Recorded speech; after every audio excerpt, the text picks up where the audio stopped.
21 September 2025 ରବିବାର ଦିନ ଲାଗିବା ପାଇଁ ଯାଉଛି ବର୍ଷର ଭୟଙ୍କର ସୂର୍ଯ୍ୟପରାଗ ବା ସୂର୍ଯ୍ୟଗ୍ରହଣ। ତେବେ ସୂର୍ଯ୍ୟପରାଗର ଏହି ସମୟରେ ଘରର ଏହି ଜାଗାରେ ରଖିଦିଅନ୍ତୁ 1 ଟଙ୍କିଆ କଏନ୍। ଜୀବନର ସମସ୍ତ ସମସ୍ୟାରୁ ମିଳିଯିବ ଆପଣଙ୍କୁ ମୁକ୍ତି ଏବଂ ଲକ୍ଷ୍ମୀ ନାରାୟଣଙ୍କର ଆଶୀର୍ବାଦ ଆପଣଙ୍କ ଉପରେ ସଦାସର୍ବଦା ରହିବ। ଏବଂ ଆପଣମାନେ ଯେଉଁ ବି କଷ୍ଟ ସମସ୍ୟା ଦେଇ ଗତି କରୁଛନ୍ତି କିମ୍ବା ଋଣ କରଜରେ ବୁଡ଼ି ଯାଇଛନ୍ତି, ତେବେ ମା ଲକ୍ଷ୍ମୀଙ୍କ ଆଶୀର୍ବାଦରୁ ଆପଣଙ୍କର ସମସ୍ତ ସମସ୍ୟା ଦୂର ହୋଇଯିବ ଏବଂ ଏହି ସୂର୍ଯ୍ୟପରାଗ ପରେ ଆପଣମାନେ ବନିଯିବେ କୋଟିପତି। କାହିଁକି ନା 21 ସେପ୍ଟେମ୍ବର ରବିବାର ଦିନ ଏମିତି ଏକ ଦୃଶ୍ୟ ଦେଖିବା ପାଇଁ ମିଳିବ ଯାହାକୁ ଦେଖିବା ପରେ ସମ୍ପୂର୍ଣ୍ଣ ଦୁନିଆ ଆଶ୍ଚର୍ଯ୍ୟ ହୋଇଯିବ ଏବଂ ତା ସହିତ କିଛି ରାଶିର ବ୍ୟକ୍ତିମାନଙ୍କ ଉପରେ ମଧ୍ୟ ଏହାର ପ୍ରଭାବ ପଡ଼ିପାରେ। ଦର୍ଶକ ବନ୍ଧୁ, 21 ସେପ୍ଟେମ୍ବର 2025 ରବିବାର ଦିନ ଲାଗିବା ପାଇଁ ଯାଉଛି ବର୍ଷର ଶେଷ ସୂର୍ଯ୍ୟପରାଗ। ଦର୍ଶକ ବନ୍ଧୁ, ଏହି ସୂର୍ଯ୍ୟପରାଗଟି କୌଣସି ସାଧାରଣ ସୂର୍ଯ୍ୟପରାଗ ହୋଇପାରିବ ନାହିଁ। କାହିଁକି ନା ଏଥର ସୂର୍ଯ୍ୟପରାଗଟି ଆଶ୍ୱିନ ଅମାବାସ୍ୟା ଦିନ ପଡ଼ିବା କାରଣରୁ ଏବଂ ଏହି ଦିନ ମହାଳୟ ଅମାବାସ୍ୟା ମଧ୍ୟ ରହିବା ପାଇଁ ଯାଉଛି, ଯାହାକି ଏକ ବହୁତ ବଡ଼ ବିରଳ ମହାସଂଯୋଗ ଅଟେ। ଯଦି ଆପଣଙ୍କର ବି ଧନଜନିତ ସମସ୍ୟା ଅଛି, ତେବେ ଏହି ଉପାୟଟିକୁ ଥରେ ମାତ୍ର ପରୀକ୍ଷା କରି ଦେଖିବେ। କାହିଁକି ନା ଏହି ସୂର୍ଯ୍ୟପରାଗରେ ଯେଉଁ ବି ଉପାୟକୁ କରାଯାଇଥାଏ ତାହାର 100% ଲାଭଫଳ ଖୁବ୍ ଶୀଘ୍ର ଦେଖିବା ପାଇଁ ମିଳିଥାଏ। ଯାହାକି ଏହା ସାଧାରଣ ସୂର୍ଯ୍ୟପରାଗ ନୁହେଁ, ଏହା 172 ବର୍ଷ ପରେ ପୁନର୍ବାର ଆସିବା ପାଇଁ ଯାଉଛି ଏବଂ ସମସ୍ତ ଜ୍ୟୋତିଷ ଏବଂ ବୈଜ୍ଞାନିକମାନେ ଏହି ସୂର୍ଯ୍ୟପରାଗକୁ ଅପେକ୍ଷା କରି ରହିଥିଲେ। ଆଶ୍ୱିନ ଅମାବାସ୍ୟାଟି ସେହିଦିନ ହୋଇଥାଏ ଯେଉଁଦିନ ମା ଲକ୍ଷ୍ମୀ ମର୍ତ୍ତ୍ୟମଣ୍ଡଳକୁ ବାସ କରିବା ପାଇଁ ଆସିଥାନ୍ତି ଏବଂ ମା ଲକ୍ଷ୍ମୀ ତାଙ୍କର ବାହନ ପେଚାକୁ ଧରି ଭ୍ରମଣ କରିଥାନ୍ତି। ଏଥର ସୂର୍ଯ୍ୟପରାଗଟି ଅତ୍ୟନ୍ତ ବିରଳ ଅଟେ, ଯାହାକି ପୃଥିବୀର ଅନେକ ଦେଶମାନଙ୍କରେ ଦେଖିବା ପାଇଁ ମିଳିବ। ଯଦି ଆପଣମାନେ ଏହି ସୂର୍ଯ୍ୟପରାଗରେ କେବଳ 1 ଟଙ୍କିଆ ମୁଦ୍ରାର ସଠିକ୍ ପ୍ରୟୋଗ କରିନିଅନ୍ତି, ତେବେ ଆପଣଙ୍କ ଜୀବନରେ ଯାହା ବି କିଛି କଷ୍ଟ ସମସ୍ୟା ଦେଇ ଗତି କରୁଛନ୍ତି କିମ୍ବା ଋଣ କରଜରେ ଫସି ଯାଇଛନ୍ତି, ତେବେ ସେସବୁ ମା ଲକ୍ଷ୍ମୀ ଏବଂ ନାରାୟଣଙ୍କର ଆଶୀର୍ବାଦରୁ ସମସ୍ତ ବିପଦ ଆପଣଙ୍କଠାରୁ ଦୂରେଇ ଯିବ ଏବଂ ଆପଣଙ୍କ ନିକଟକୁ ଧନ ଆସିବାର ମାର୍ଗ ଖୋଲିଯିବ। ଆଜ୍ଞା ହଁ ଦର୍ଶକ ବନ୍ଧୁ, ଏହି ଉପାୟଟି କରିବା ପରେ ଆପଣଙ୍କ ଜୀବନକୁ ଏତେ ମାତ୍ରାରେ ଧନ ଆସିବ ଯେ ଆପଣ କଳ୍ପନା ମଧ୍ୟ କରିପାରିବେ ନାହିଁ। କାହିଁକି ନା ଏହି ଉପାୟଟି କରିବା ପରେ ମା ଲକ୍ଷ୍ମୀ ଆପଣଙ୍କ ଉପରେ ପ୍ରସନ୍ନ ହୋଇଯିବେ ଏବଂ ଆପଣଙ୍କ ଘରେ ଧନର ବର୍ଷା କରାଇବେ। ଦର୍ଶକ ବନ୍ଧୁ, ସୂର୍ଯ୍ୟପରାଗ ଦିନ କରାଯାଇଥିବା ଉପାୟ କେବେ ହେଲେ ବି ବିଫଳ ହୋଇନଥାଏ, ଯାହାକି 172 ବର୍ଷ ପରେ ବିରଳ ସୂର୍ଯ୍ୟପରାଗରେ ପରିଣତ ହେବାକୁ ଯାଉଛି। ଏହି ସୂର୍ଯ୍ୟପରାଗରେ ଆପଣମାନେ ଯେଉଁ ବି ଉପାୟକୁ ଥରେ ମାତ୍ର କରିନେବେ, ସେହି ଉପାୟରୁ ଆପଣଙ୍କୁ 1000 ଗୁଣ ଅଧିକ ଶୁଭଫଳ ପ୍ରାପ୍ତ ହେବ। 21 ସେପ୍ଟେମ୍ବର 2025 ରବିବାର ଦିନ ଲାଗିବା ପାଇଁ ଯାଉଥିବା ସୂର୍ଯ୍ୟପରାଗଟି ଆପଣଙ୍କ ଜୀବନରେ ବହୁତ ବଡ଼ ପ୍ରଭାବ ପକାଇବ। ଯଦି ଆପଣମାନେ ସୂର୍ଯ୍ୟପରାଗ ସମୟରେ କେବଳ 1 ଟଙ୍କିଆ ମୁଦ୍ରାର ସଠିକ୍ ପ୍ରୟୋଗ କରିନେଉଛନ୍ତି, ତେବେ ଆପଣଙ୍କ ଜୀବନରେ ବର୍ଷ ବର୍ଷର ଦୁଃଖ କଷ୍ଟ ଯନ୍ତ୍ରଣା ଧନଜନିତ ସମସ୍ୟା ସବୁକିଛି ଖୁବ୍ ଶୀଘ୍ର ଦୂର ହୋଇଯିବ। ଯେଉଁମାନେ ବି ଏହି ଭିଡ଼ିଓଟିକୁ ଦେଖୁଛନ୍ତି, ନିଜ ଜୀବନରେ ଥରେ ମାତ୍ର ପରୀକ୍ଷା କରି ଦେଖନ୍ତୁ। କାହିଁକି ନା ଏପରି ସୁଯୋଗ ଆପଣଙ୍କ ଜୀବନରେ ବାରମ୍ବାର ଆସିବ ନାହିଁ। ଯଦି ଆପଣମାନେ ଚାହୁଁଛନ୍ତି ମା ଲକ୍ଷ୍ମୀ ଏବଂ ନାରାୟଣଙ୍କର ଆଶୀର୍ବାଦ ଆପଣଙ୍କ ଉପରେ ଏବଂ ଆପଣଙ୍କ ପରିବାର ଉପରେ ସଦାସର୍ବଦା ବନି ରହୁ, ତେବେ ଏହି ଭିଡ଼ିଓଟିକୁ ଶେଷ ପର୍ଯ୍ୟନ୍ତ ନିଶ୍ଚୟ ଦେଖନ୍ତୁ, ଯାହାଦ୍ୱାରା ଆପଣମାନେ ସମ୍ପୂର୍ଣ୍ଣ ବିଧିବିଧାନକୁ ବହୁତ ଭଲ ଭାବରେ ଜାଣିପାରିବେ। ମୁଁ ଆପଣମାନଙ୍କୁ ଭିଡ଼ିଓର ଆଗରେ ଗୋଟିଏ ଗୋଟିଏ ନିୟମକୁ ଭଲ ଭାବରେ ବୁଝାଇ କରି କହିବି। ଏହା ପୂର୍ବରୁ ଯଦି ଆପଣମାନେ ଭିଡ଼ିଓଟିକୁ ଲାଇକ୍ କରିନାହାନ୍ତି, ଭିଡ଼ିଓଟିକୁ ଲାଇକ୍ କରି କମେଣ୍ଟ ବକ୍ସରେ ଜୟ ମା ଲକ୍ଷ୍ମୀ, ଜୟ ଜଗନ୍ନାଥ ଅବଶ୍ୟ ଲେଖିଦିଅନ୍ତୁ ଏବଂ ଚ୍ୟାନେଲଟିରେ ନୂଆ ଥିଲେ ଚ୍ୟାନେଲଟିକୁ ସବସ୍କ୍ରାଇବ୍ କରିଦିଅନ୍ତୁ। ଯଦି ଆପଣମାନେ ସୂର୍ଯ୍ୟପରାଗ ସମୟରେ କେବଳ 1 ଟଙ୍କିଆ ମୁଦ୍ରାର ସଠିକ୍ ବିନିଯୋଗ କରିନେଉଛନ୍ତି, ଯାହାକି ଆମ ଶାସ୍ତ୍ରରେ ମଧ୍ୟ ମାନ୍ୟତା ଅଛି, ତେବେ ଆପଣଙ୍କ ଜୀବନରେ ଯାହା ବି କିଛି କଷ୍ଟ ସମସ୍ୟା ଦେଖାଦେଉଛି କିମ୍ବା ଧନଜନିତ ସମସ୍ୟା ଦେଖାଦେଉଛି, ତେବେ ତାହା ଖୁବ୍ କମ୍ ସମୟ ମଧ୍ୟରେ ଆପଣଙ୍କ ଜୀବନରୁ ଦୂର ହୋଇଯିବ। ଆପଣମାନେ ଏହାକୁ କରିସାରିବା ପରେ ନିଜେ ହିଁ ଦେଖିବେ ଆପଣଙ୍କ ଜୀବନରେ କେତେ ମାତ୍ରାରେ ଧନର ବର୍ଷା ହେଉଛି। ଦର୍ଶକ ବନ୍ଧୁ, ଏହି ଉପାୟଟିକୁ ସମ୍ପୂର୍ଣ୍ଣ ବିଧିବିଧାନ ସହିତ କରିବା ଦ୍ୱାରା ଆପଣଙ୍କ ଜୀବନରେ ଧନର ବର୍ଷା ହେବ। ଆପଣଙ୍କର ବନ୍ଦ ପଡ଼ିଥିବା ବେପାର ପୁନର୍ବାର ଚାଲିବା ପାଇଁ ଲାଗିବ। ଆପଣଙ୍କ ନିକଟକୁ ଧନ ଆସିବାର ସମସ୍ତ ମାର୍ଗ ଖୋଲିଯିବ ଏବଂ ଆପଣଙ୍କର ଟଙ୍କା ପଇସାରେ ମଧ୍ୟ ବୃଦ୍ଧି ହେବ। ଦର୍ଶକ ବନ୍ଧୁ, ବିଶେଷ କରି ଏହି ଉପାୟଟି କରିବା ଦ୍ୱାରା ଯେଉଁମାନେ ଧନଜନିତ ସମସ୍ୟାରେ ଗତି କରୁଛନ୍ତି କିମ୍ବା ଋଣ କରଜରେ ବୁଡ଼ି ଯାଇଛନ୍ତି, ତେବେ ସେମାନଙ୍କୁ ତୁରନ୍ତ ହିଁ ମୁକ୍ତି ମିଳିଯିବ। ଦର୍ଶକ ବନ୍ଧୁ, ଏହି ସୂର୍ଯ୍ୟପରାଗରେ ଅନେକ ଗୁଡ଼ିଏ ଶୁଭଯୋଗ ଘଟିବା ପାଇଁ ଯାଉଛି। ତେବେ ଯଦି ଆପଣମାନେ ଏହି ଶୁଭଯୋଗରେ କିଛିଟା ଉପାୟକୁ ପାଳନ କରିନେବେ, ତେବେ ଆପଣଙ୍କ ଜୀବନରେ ହିଁ ଉନ୍ନତି ହେବ। ଯେତେବେଳେ ସୂର୍ଯ୍ୟପରାଗ ଲାଗିଥାଏ, ପରାଗର ସେନାପତି ମଙ୍ଗଳ, ସୂର୍ଯ୍ୟ, ଶନି ଏବଂ ରାହୁ ଏମାନେ ସାମ୍ନାସାମ୍ନି ହୋଇଥାନ୍ତି। ବାସ୍ତୁଶାସ୍ତ୍ର ଅନୁସାରେ ଏହି ସମୟରେ ଯେଉଁ ବି ଉପାୟକୁ ପାଳନ କରାଯାଏ, ସେହି ଉପାୟର ଚମତ୍କାରୀ ଶୁଭଫଳ ସଙ୍ଗେ ସଙ୍ଗେ ହିଁ ଦେଖିବା ପାଇଁ ମିଳିଯାଇଥାଏ। ସେଥିପାଇଁ ଅନେକ ଗୁଡ଼ିଏ ତାନ୍ତ୍ରିକ ଏବଂ ସାଧକମାନେ ବହୁ ବର୍ଷରୁ ଏହି ଗୋଟିଏ ଦିନକୁ ଅପେକ୍ଷା କରି ରହିଥାନ୍ତି। ଦର୍ଶକ ବନ୍ଧୁ, ଆଜିର ସମୟରେ ଯେଉଁମାନେ ଧନୀ ହୋଇପାରିଛନ୍ତି, ସେମାନେ ଏମିତି ହିଁ ଧନୀ ହୋଇନାହାନ୍ତି। ସେମାନେ ବି କିଛିଟା ଉପାୟକୁ କରିନେବା ଦ୍ୱାରା ରାତାରାତି କରୋଡ଼ପତି ହୋଇଯାଇଛନ୍ତି। ସେମାନେ ମଧ୍ୟ କିଛିଟା ବିଶେଷ ଦିନମାନଙ୍କରେ କିଛିଟା ବିଶେଷ ଉପାୟକୁ କରିନେବା ଦ୍ୱାରା ସେମାନଙ୍କର ଭାଗ୍ୟ ମଧ୍ୟ ଉନ୍ନତି ହୋଇପାରିଛି। ସେଥିପାଇଁ ଯଦି ଆପଣମାନେ ମଧ୍ୟ ଏହି ଉପାୟଟିକୁ କରିନେଉଛନ୍ତି, ତେବେ ଆପଣଙ୍କର ଭାଗ୍ୟ ମଧ୍ୟ ବଦଳିଯିବ। ତେବେ ଆପଣମାନେ କରୋଡ଼ପତି ମଧ୍ୟ ହୋଇପାରିବେ। ଆପଣଙ୍କର ନବଗ୍ରହ ଆପଣଙ୍କର ସାଥ ଦେବା ଆରମ୍ଭ କରିଦେବେ। କେବଳ ସେତିକି ନୁହେଁ, ଆପଣଙ୍କ ଘରେ ମା ଲକ୍ଷ୍ମୀଙ୍କର ସଦାସର୍ବଦା ବାସ ହେବ। ଆପଣଙ୍କ ଘରେ କେବେ ହେଲେ ବି ଧନ ଅନ୍ନର କମି ହେବ ନାହିଁ। ଦର୍ଶକ ବନ୍ଧୁ, ଏମିତି କିଛି ଉପାୟ ଅଛି ଯାହାକୁ ସଠିକ୍ ସମୟରେ କରିନେବା ଦ୍ୱାରା ଆପଣଙ୍କ ଭାଗ୍ୟରେ ଉନ୍ନତି ଘଟିବ।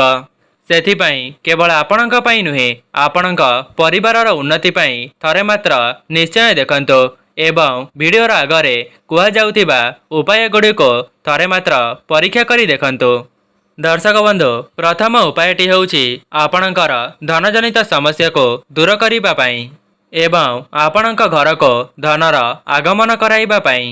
ଯଦି ଆପଣମାନେ ଚାହୁଁଛନ୍ତି ଆପଣଙ୍କ ଘରେ ଧନର ଅଭାବ କେବେ ହେଲେ ନ ହେଉ ଏବଂ ଆପଣଙ୍କ ଘରେ ମା ଲକ୍ଷ୍ମୀଙ୍କର ସ୍ଥିର ବାସ ସଦାସର୍ବଦା ହେଉ, ତେବେ ସୂର୍ଯ୍ୟପରାଗ ଆରମ୍ଭ ହେବା ପୂର୍ବରୁ ଅର୍ଥାତ୍ ରାତ୍ରି 10:39 ପୂର୍ବରୁ ଆପଣମାନେ ଗୋଟିଏ ପିତ୍ତଳର ଢାଳକୁ ନେବେ ଏବଂ ସେହି ପାତ୍ରରେ କିଛି ଗଙ୍ଗା ଜଳକୁ ଭରିଦେବେ ଏବଂ ସେହି ଗଙ୍ଗା ଜଳରେ ଗୋଟିଏ 1 ଟଙ୍କିଆ ମୁଦ୍ରାକୁ ପକାଇଦେବେ।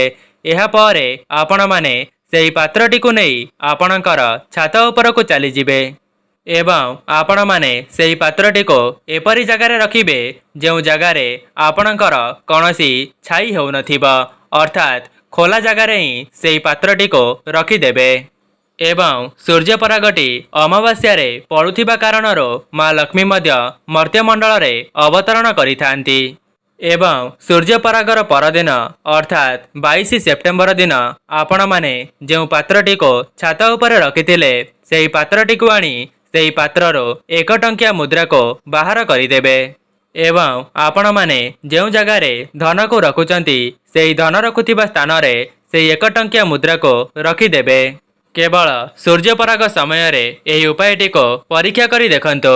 ଆପଣଙ୍କ ଜୀବନରେ ଯାହା ବି କିଛି ଧନଜନିତ ସମସ୍ୟା ଲାଗି ରହିଛି କିମ୍ବା ଋଣ କରଜରେ ବୁଡ଼ି ଯାଇଛନ୍ତି, ତେବେ ଖୁବ୍ ଶୀଘ୍ର ଆପଣଙ୍କୁ ସେସବୁରୁ ମୁକ୍ତି ମିଳିଯିବ।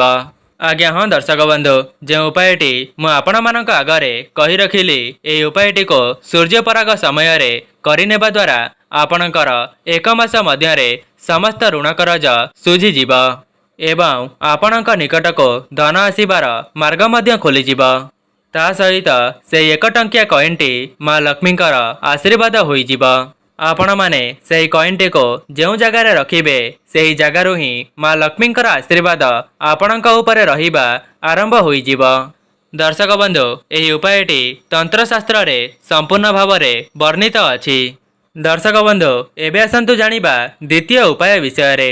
ଦ୍ୱିତୀୟ ଉପାୟଟିରେ ଆପଣମାନେ ଶୁକ୍ରଦେବଙ୍କର ଆଶୀର୍ବାଦକୁ ପାଇପାରିବେ ଏବଂ ଶୁକ୍ର ଗ୍ରହ ଧନର ଅଧିକାରୀ ହୋଇଥାନ୍ତି।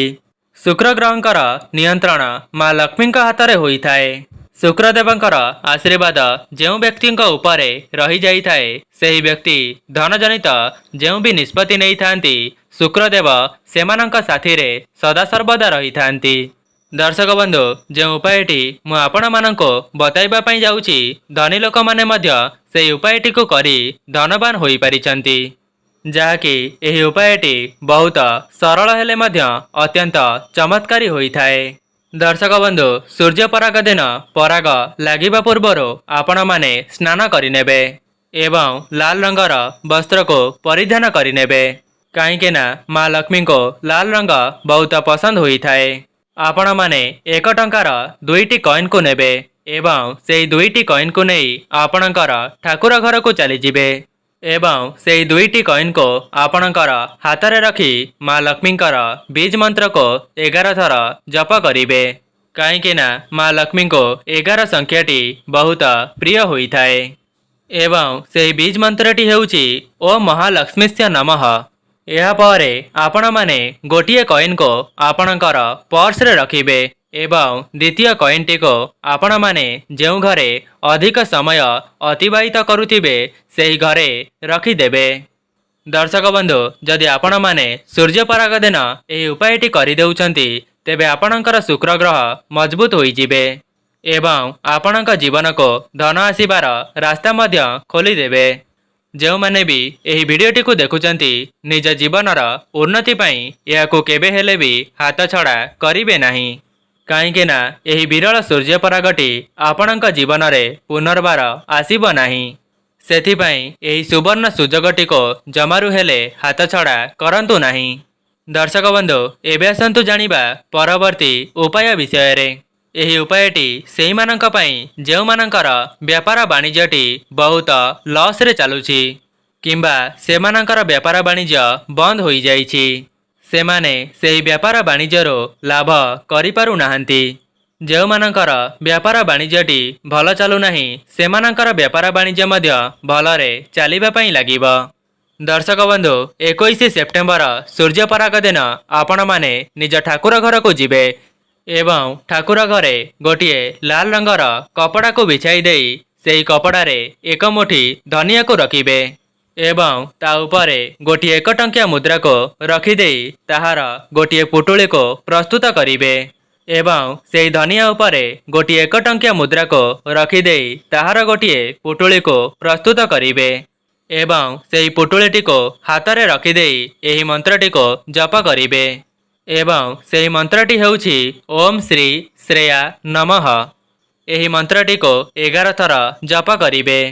ଏହାପରେ ସେହି ମନ୍ତ୍ରଟିକୁ ଉଚ୍ଚାରଣ କରିସାରିବା ପରେ ଆପଣଙ୍କର ବ୍ୟାପାର ବାଣିଜ୍ୟ କ୍ଷେତ୍ରରେ ନେଇ ସେହି ପୁଟୁଳିଟିକୁ ରଖିଦେବେ। ଏହି ଉପାୟଟିକୁ କରିନେବା ପରେ ଆପଣ ନିଜେ ଦେଖିବେ ଆପଣଙ୍କ ବ୍ୟାପାର ବାଣିଜ୍ୟ କ୍ଷେତ୍ରରେ କେତେ ମାତ୍ରାରେ ଉନ୍ନତି ହେଉଛି ଏବଂ ଲକ୍ଷ୍ମୀ ନାରାୟଣଙ୍କର ଆଶୀର୍ବାଦରୁ ଆପଣଙ୍କର ବେପାରଟି ବହୁତ ଭଲରେ ଅଗ୍ରସର ହେବ। ଏହି ଉପାୟ ବିଷୟରେ ତନ୍ତ୍ରଶାସ୍ତ୍ରରେ ସଫା ସଫା ବର୍ଣ୍ଣିତ ଅଛି।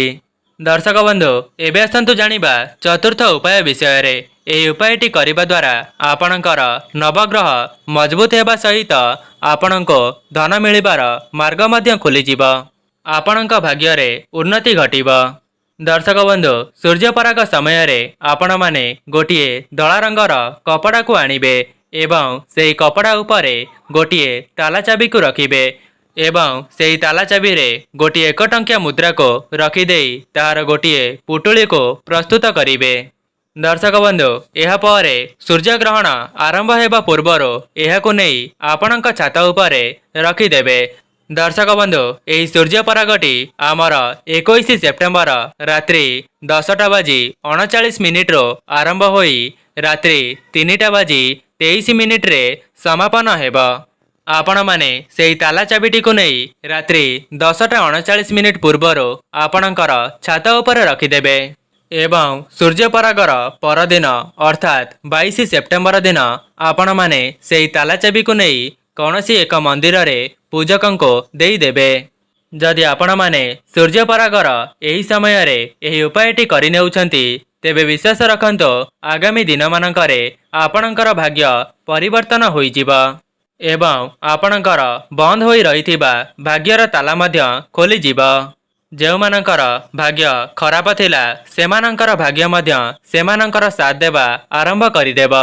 ତା ସହିତ ଆପଣଙ୍କର ନବଗ୍ରହ ମଧ୍ୟ ମଜବୁତ ହୋଇଯିବେ ଏବଂ ଲକ୍ଷ୍ମୀ ନାରାୟଣଙ୍କର ଆଶୀର୍ବାଦ ମଧ୍ୟ ଆପଣଙ୍କ ଉପରେ ସଦାସର୍ବଦା ରହିବ। ଦର୍ଶକ ବନ୍ଧୁ, ମୁଁ ଆପଣମାନଙ୍କ ଆଗରେ ଯେଉଁ ସବୁ ଉପାୟକୁ କହି ରଖିଲି ଆପଣମାନେ ନିଜ ଜୀବନରେ ଉନ୍ନତି କରିବା ପାଇଁ ଏହାର ଥରେ ମାତ୍ର ପରୀକ୍ଷା କରି ଦେଖିବେ। ଦର୍ଶକ ବନ୍ଧୁ, ଭିଡ଼ିଓର ଶେଷରେ କେବଳ ଏତିକି କହିବି, ଏହି ସୂର୍ଯ୍ୟପରାଗଟି ଆମର ଭାରତରେ ଦେଖାଯିବ ନାହିଁ। ଯଦିଓ ଆମ ଭାରତରେ ସୂର୍ଯ୍ୟପରାଗଟି ପାଳନୀୟ ନୁହେଁ କିନ୍ତୁ ଏହା ସମ୍ପୂର୍ଣ୍ଣ ବିଶ୍ୱ ଉପରେ ଏହାର ପ୍ରଭାବ ପକାଇଥାଏ।